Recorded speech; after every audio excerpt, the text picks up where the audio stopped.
Hi, this is Paul from Kiln, and we're going to do a series of videos on several different types of controllers. So this is the controller video series. I hope you enjoy.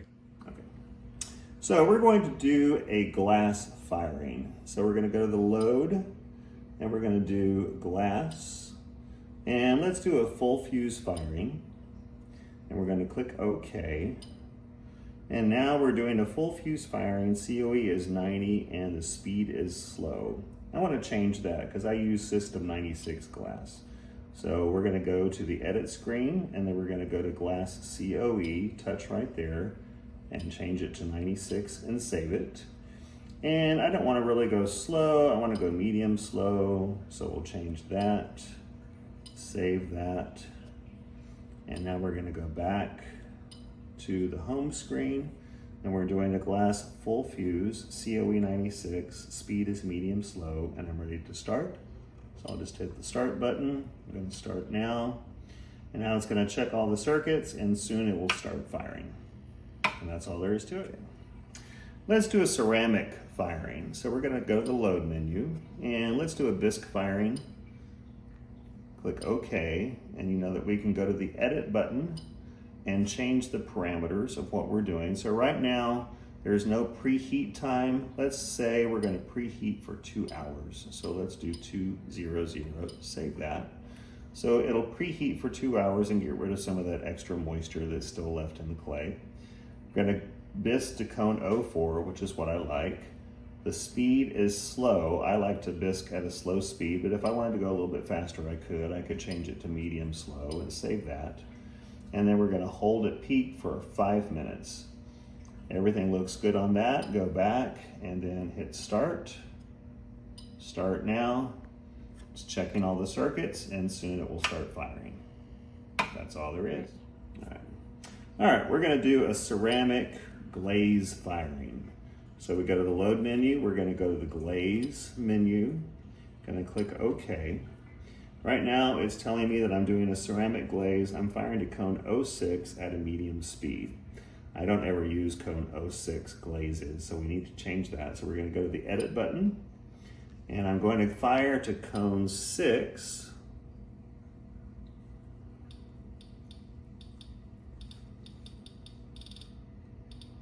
Going the wrong way. There we go.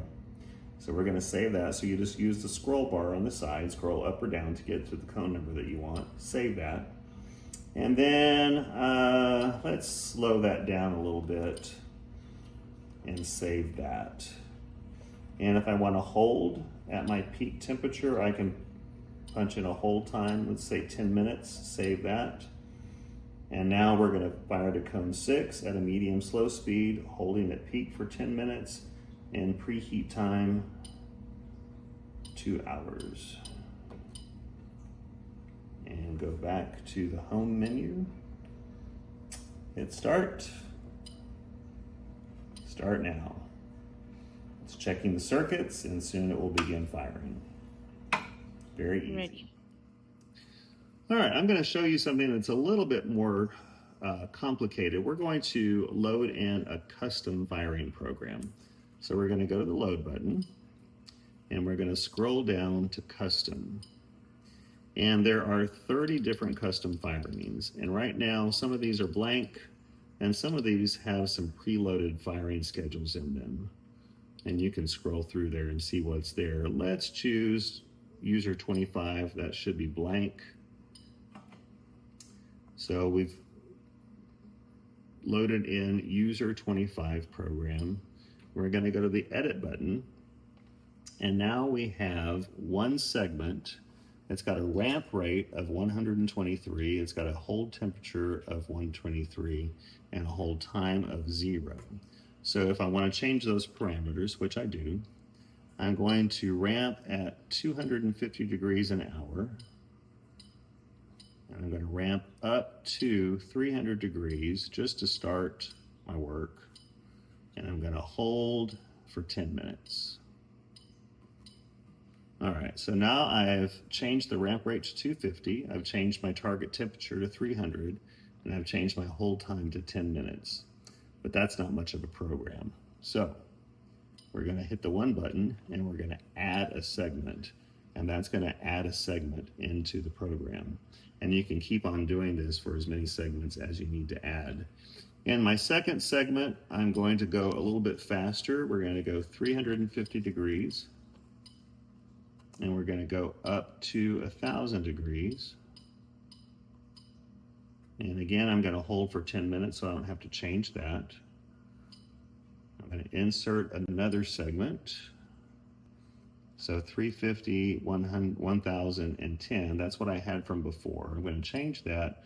This is going to be a glass firing schedule, so this is going to be my bubble squeeze segment. I'm going to go very slow in this segment. I'm going to go 50 degrees an hour.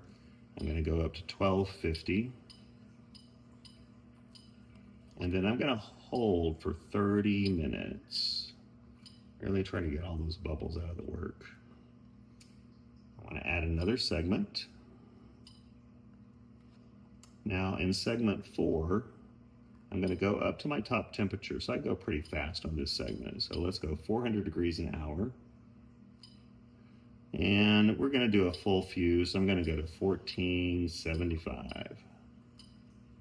And I don't need to hold there for very long, so I'll hold there for 10 minutes. So that's my top temperature. I'm going to add another segment. And now this will only show 4 segments at a time. So get to segment 5, I need to scroll down to it. And now I'm going to cool as fast as possible, which is 9999. That's as fast as possible. I'm going to go down to 950 degrees, which is my annealing temperature. And I'm going to anneal for 3 hours because this piece is fairly large and it's thick. And you see that I changed the wrong item here. So in my haste to get this video done, I didn't realize that I was going back into segment 4. That's not a big deal. All I have to do is go into that segment and put in the correct value and save it. And then that is only supposed to be 10 minutes. So once you get past 4 segments, you need to scroll down every time that you need to enter a value. That's 950 degrees. Scroll down so I can get to the right one. Gonna hold for 3 hours. And now I have segment 5, which is correct, as fast as possible to 950, which is my annealing temperature, holding for 3 hours. I'm gonna add one more segment.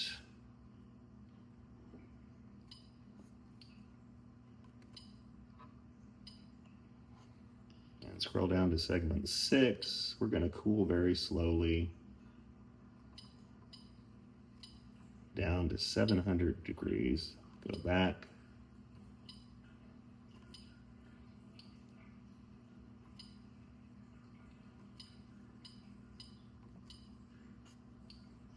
And I only need to hold there for 10 minutes. And save. So now I've got my segment 1 where I'm heating the glass up to 300 degrees. Segment 2, I'm going a little bit faster up to 1,000. Segment 3 is my bubble squeeze. Segment 4 is to my top temperature, which is a full fuse temperature. Segment 5 is cooling down to annealing temperature as quickly as possible. Segment 6 is just a slow cool down to 700 degrees.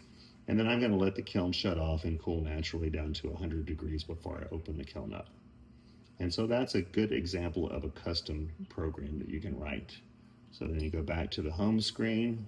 You can name this if you want to. And then once you have it done, just hit start and start now. There's another button on the Genesis controller that we should talk about, and that's the menu button. So if you touch the menu button, you're going to have a lot of sub-menus that you can access. This is the data menu, diagnostics menu, adjustment menu. Scroll down, you get to the configuration menu, restore presets, customization, factory configuration. There's all kinds of things that you can access in here. Something that you're probably going to use most is the configuration menu. So if we touch that, we go into this sub menu, and this is where you can turn novice mode on and off. When you're in novice mode, you can't really make many adjustments, and so most people don't stay in novice mode. As you can see, we're out of novice mode right now. But if you want to keep it really simple, you can turn novice mode on and the controller pretty much makes all the decisions for you. In the communications menu, that's where you set up your Wi-Fi. In the temperature menu, you can set the controller to either read in Fahrenheit or centigrade. You can set error codes. This is where you set the number of zones that you have in the kiln. You can actually create a start code so that no one else can access your controller and start the kiln without your access code. You can calibrate the touch of the screen.